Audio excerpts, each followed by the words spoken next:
Florida does end up losing 20-10 to LSU. In a game, the defense played phenomenal. I mean, there was 0 second half offensive points in this game. LSU had the 1 pick six, and that was it in the second half. I mean, our defense, LSU's defense, played phenomenal. I left this game really high on Blake Baker. Like, he really impressed me with the play calling, getting blitzes and everything, not allowing anything over top, but how much is him not allowing anything over top as much as Lagway. We'll talk about Lagway later on in the show. So yeah, I'll let you, Tyler, get into your takeaways from this game. Yeah, I mean, just immensely frustrating. Immensely frustrating to be losing games like this in year 4. I mean, like you said, I think the defense was lights out in this game for the second week in a row. The defense has played phenomenal. I mean, they've only given up two touchdowns on the season. Being 1-2 with the defense giving up 2 touchdowns all year is absolutely unbelievable. I mean, that, like, I literally mean that. It's like I had to, when I heard that, I had to fact check it because I didn't believe it. I have a stat. Let's hear it. In the Billy Napier tenure, Florida was, I don't know the numbers. I think it was like 14-0 when Florida gave up less than 20 points. We're now 0-2 this year in games we've given up less than 20 or less. 20 points or less, sorry. Yeah, I mean, it's frustrating. Back-to-back games where, I mean, obviously people made a lot about USF after that game. We saw what happened to them at Miami last night. Didn't go very well. I mean, this LSU team, like, wasn't particularly impressive. I mean, I don't walk away thinking this is one of the best teams in the country. I don't really walk away thinking this is a national championship contender, although it is a pretty wide open race this year. But yeah, I mean, like, it's just to be here where, I mean, the defense is, I'm willing to go as far as to say elite. Honestly, I'm willing to go as far as to say elite at this point. I mean, the way they've played, and I just never thought in a million years, and we'll get into this more, but I just never thought in a million years coming into this year that the problem would be DJ Lagway being borderline, not even borderline, being unplayable. He threw 5 interceptions. Yeah. I mean, and they were all like, I mean, I don't know how you throw 5 interceptions and it's not at least like where 1 or 2 are like unlucky tip, batted at the line, whatever. No, all 5 of them just horrendous reads. I was preaching it all off season. Like, everyone's pointing out Lagway had 9 interceptions, and like 4 or 5 of them were, you know, if you're grading on a scale of 1 to 10 on how much are on him, 4 or 5 of them were probably 2s or 3s. Like, not even close to being that much on Lagway. All 5 of those interceptions were perfect, like 10 out of 10s on him. I mean, they were just egregious. Throwing it like they were like throwing into triple coverage and sailing it. Like, it's not even throwing a potentially catchable ball in triple coverage. Like, just like, it's just like, I don't know, man. There's like existential problems with this offense. And I don't, you know, obviously I think Lagway is the reason that Florida lost this game. I mean, I don't know did you see Brian Kelly melting down about when he got asked the question about LSU's offense? I mean, it's pretty valid. I heard today earlier that LSU's the first team to score 13 points or less when getting 5 interceptions in a game in like 5 years, any team in college football. Yeah. I mean, they could not do anything. Garrett Nussmeier didn't have a good game and threw a pretty ugly interception himself. But I mean, you're just at a point where this offense doesn't give you a chance because you're moving the ball. Like, it's not like you're not moving the ball. You know, they sent a lot of pressure. Florida, I mean, it's not like Lagway just every single play. I mean, obviously he threw for 287. I mean, threw like 50 passes, but still, like, there were plays made here, but every time Florida had a chance to seize momentum in this game, every time it looked like maybe, hey, this is where Florida has the chance to take it for themselves. Just ugly turnover. So, I mean, this was an incredibly winnable game, but also at no point did it feel like Florida, to me at least, did it really feel like Florida was going to win this game. Maybe like a couple minutes really early on, but I mean, you know, you never know what's going to happen that early in a game. I mean, it just always at arm's length because you just keep making mistakes. And even when the defense continues to play well. And I mean, again, you know, I'll just say, I mean, I don't think Billy's making a change here at quarterback. I think there's a number of reasons that's not. He said it yet last night. Yeah. I mean, I mean, I don't think he could, I think DJ could go out and throw 5 interceptions against Miami. And if Billy's coaching the Texas game, I'd be willing to bet DJ's starting the Texas game. So, or I mean, probably even he's not coaching the Texas game, but, you know, I don't know what to say. I mean, I'm just running out of things to say. Like, it's hard for me to even be like stunned by it because this is ultimately kind of what I expected to happen, minus the 5 interceptions. But I mean, Brian, we're going to talk more about this later in the show and kind of get into specifically what's wrong with Lagway. But I mean, it's clear that this is not the same quarterback. Like, not only not developing, but regressing pretty significantly. So, I mean, frustrating to me in year 4 that we're not surprised by this stuff anymore, that this is just kind of how things are in this program. Yeah. And I mean, Chris, that's also true. Like, I think it's Lagway's, largely to blame, but ultimately it's Billy. It's year 4. This is your quarterback. This is your guy. This is your team. And I mean, I also do think that our offense doesn't make things particularly easy on DJ Lagway. And even though here's he's got the thing. better. If you want to blame Billy for Lagway being out there, our next best option is a true freshman. Yeah. Tramel Jones. Not even a highly rated. I mean, he was a mid 4-star on the 200s, but it's not like he was a highly rated freshman quarterback. And it's like, are you just going to go out there and throw in a true freshman? And, you can say maybe you should have had better depth, but it's also like, and during the transfer portal season, there was no talks of this being an issue. And obviously, no quarterback was going to come here to, hey, maybe Lagway's going to not be healthy. Maybe he's not going to be ready, which Billy Napier said after the game, Lagway's fine. Now, I've heard some different things saying he might not be, and, maybe it's just rust from not playing well, but Billy said to his knowledge, Lagway isn't hurt in any way. So, it's really tough to say. Yeah. Well, my problem with it is like, I mean, he doesn't particularly look hurt to me. I don't think watching him play, he looks injured. I mean, to me, it's like, it's obviously just decision making. Like, he's just not seeing the field well at all. And he's forcing things. He's not comfortable. He's not confident. And I mean, also, I think like mechanically, he just looks all over the place to me, just in terms of footwork, in terms of stepping up in the pocket, throwing from a good platform. Like, he's trying to do trick shot fadeaways every single time, it seems to me. And it's just not working out. And again, it's like, they're not going to go to Tramel. I mean, first of all, I don't really think Tramel would have made that much. I mean, just being real, like, it's a true freshman. You're going to throw him in his first real action on the road against an LSU defense that I think is really good. I mean, gave them the game in a lot of ways, but I still think that's a really good defense, secondary in particular. So, I mean, I don't think that would have been a very player-friendly situation to put Tramel in, but it's like, I don't know, man. We'll talk more about Lagway later on.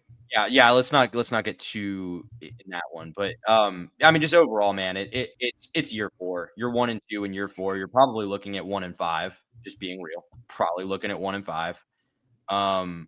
Or sorry, 1 and maybe. But yeah, I meant to say 1-4, but you are maybe looking at 1-5 after what we saw A&M do last night. So maybe. I mean, you're heading towards a rough season. You're heading towards a change. I mean, I would be at this point really stunned if that's not what happens in the next few weeks here. But yeah, I mean, just frustrating. This was kind of supposed to be the year that everything came together. And in a lot of ways, when it comes to the defense, they kind of are. But ultimately, the guy that Billy's still here because of is DJ Lagway. And right now, DJ Lagway is not getting the job done. So, yeah. I like to talk about this. Lagway's interception difference is a loss Billy needed to ride ball. When LSU is stacking the box with 8 players every single play, it's hard to run the ball. It's hard to run the ball. Like, yeah, 2.9 yards a carry as a team. 2.9 yards a carry. So I mean, Ball was at 4.6, but his long was 13. Like, he was getting some marginal success, but it's also like they're putting 8 players in the box every single time. Yeah, like there's not much we can do there from a running situation. You just got to hope that your QB can throw them out to make them be more worried about the receiving threat, which they just weren't. And it's Jaden Ball was our best receiver too in this game. Like, I mean, take away that 80-yard. I mean, if you give him that 80-yard touchdown pass, obviously he would have 130 yards. But even the 70, 60, or 70, whatever it was he had before then, like, Ball was doing really good out of the backfield catching the ball. Yeah.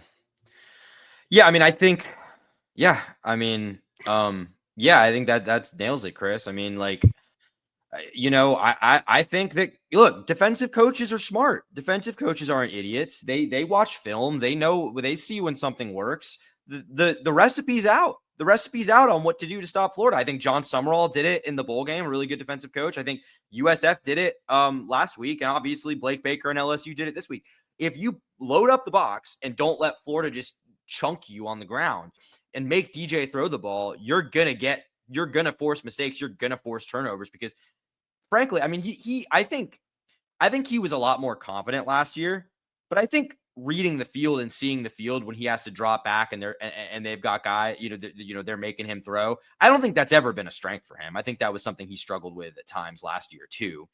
So, but yeah, I mean, ultimately it's so obvious what you have to do to beat Florida. We said it going in, that if Florida was going to win this game, it was going to take a huge game from DJ because LSU was going to do what USF did, load up the box, not let Baugh destroy you. And it worked for them because Lagway couldn't do it. Turns out Lagway didn't even need to have a huge game. He just needed to be solid, and he wasn't solid. He was opposite of good. I mean, he threw for 300 yards. So, I mean, if we're talking like a stat line that was 287, but 3 touchdowns and 1 pick. He threw the ball 49 times. That is true. Yeah, that's a lot. 287. So, I mean, not a good efficiency there. But, no, I mean. He threw for a lot of yards. We were forced to.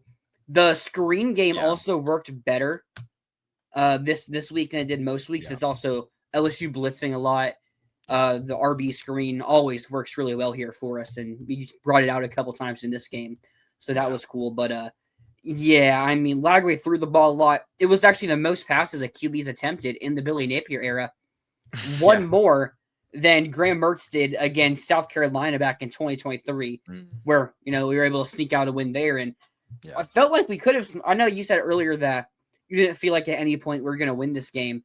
When we hit that like a 90, 80-yard touchdown pass? Yeah. I mean, I thought we were going to win because I thought LSU's offense was going to struggle, and I liked our defense, and I thought if we could take a 10-point lead there, which we were up by 9, and then that holding call comes in.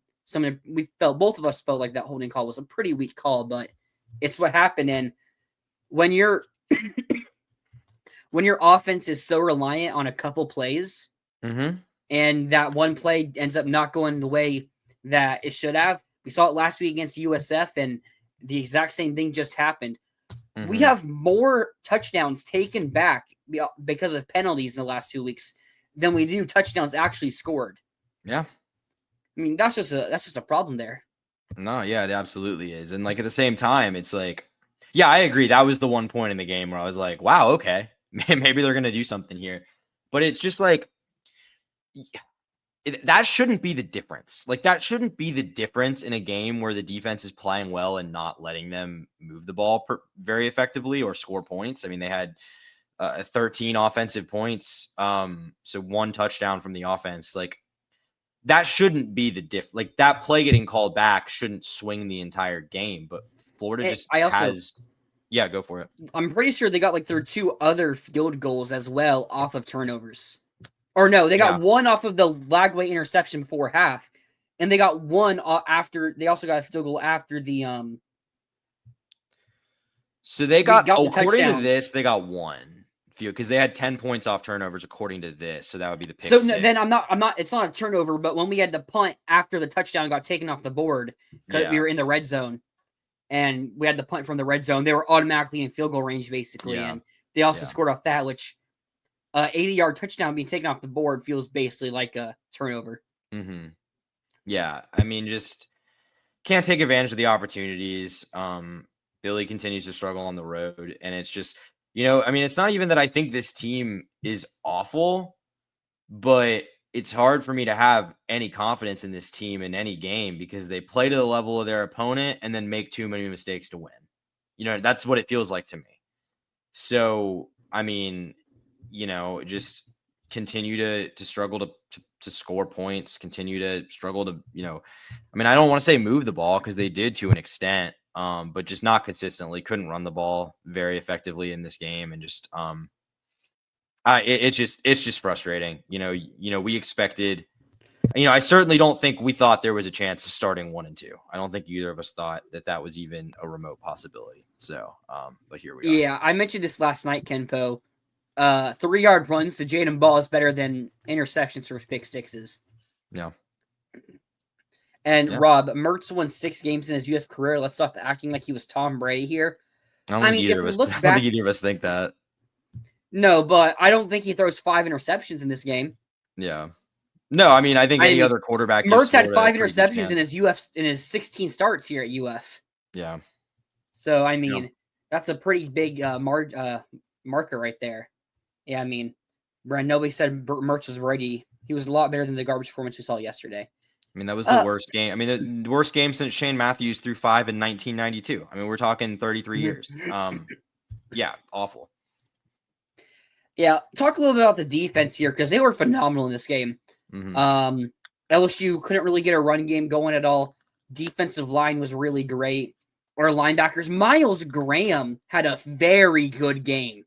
It felt like anytime, I think like the first 2 drives, he was a big reason that we got stops. And there was also a play where the receiver was going to be open, but he's able to stop his momentum in the last second to tip the ball away. I mean, I felt really good about Miles Graham in this game.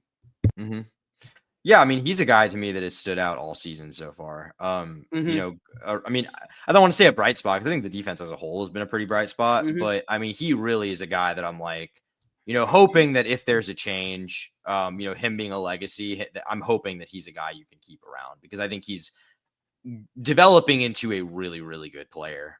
Just that's always a guy that's always in the right spot, guy that always makes the play, like what you're looking for from that linebacker position. So, I think that continues to be a positive here. I mean, a lot of the defense has been a positive. I'm not sure I feel great about the back half of the defense right now, but I just am not sure. Like, frankly, I just don't know if these past 2 games have really gone against passing offenses that are really going to test it. Cause Garrett Nussmeier remains the Heisman favorite, I think, but like, I don't feel very optimistic about the state of this LSU passing game, the way they've played so far this season.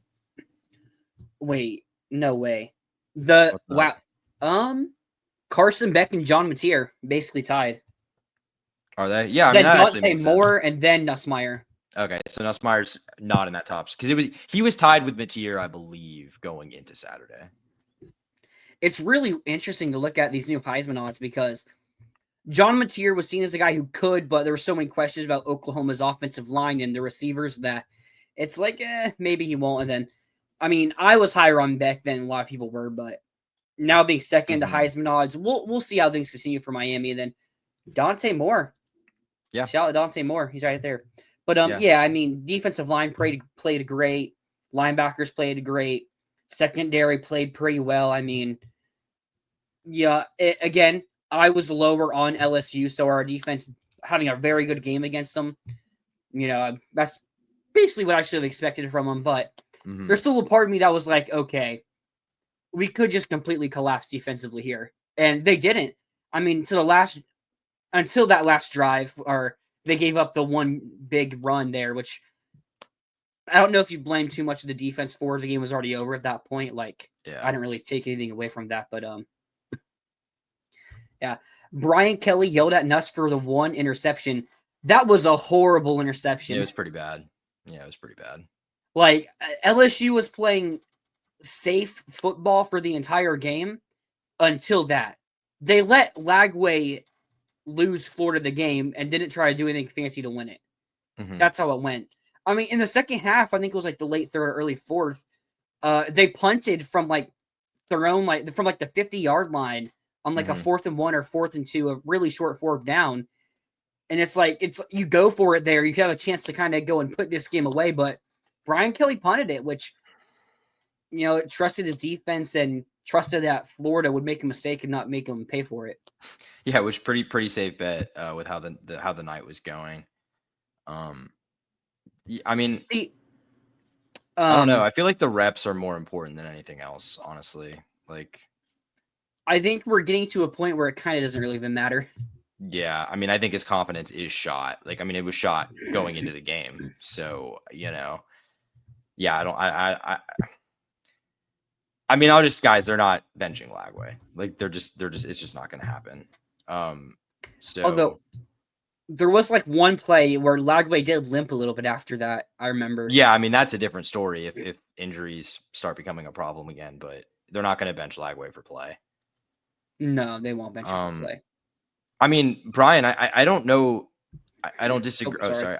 I don't disagree that he thinks he's toast, but I don't know if I don't think Billy has the political capital to bench Lagway. I mean, Billy is only here because of DJ Lagway. Like, I don't think that's do you think that's an exaggeration to say that like Billy Naper's probably not here right now if last year you didn't have the exciting potential future of DJ Lagway to say, you know, hey, this is why we should keep him? I mean, there were other factors, but I think that was certainly pretty cheap. If we don't have Lagway, there's some other quarterback on the roster. There's some other piece on the roster that could have been. I mean, that money for Lagway doesn't just disappear. Yeah, but they would have had another 5-star quarterback. You wouldn't have gotten a 5-star. They weren't in the mix for it. You know what I mean? Like I'm saying, like they're not in the mix for him because we got Lagway. Well, that's my point. But what I'm saying is, I mean, I think my point. I'll say if there wasn't a quarterback like Lagway on the roster, then Napier probably would have been fired. But it's also like, again, we would have had another quarterback on the roster that could have been exciting. I mean, yeah, totally. I mean, I don't know. I think, I don't think it's Billy being resigned to his fate. I think it's Billy knowing that he really can't survive giving up on DJ Lagway. I mean, he probably can't survive either way, but no. You know. Well, I mean, if he puts Trammell in and Trammell goes and wins the game, it's like, not saying Trammell would have, you know, a true freshman going on the road to Death Valley. Yeah, but what if Trammell goes in and throws 3 interceptions? Then what? Exactly. Then it's like can you go back to Lagway? Like, yeah. But it's also like he's going to be fired. He's very likely going to be fired either way. So yeah, maybe you should just throw the new guy in there. Maybe not.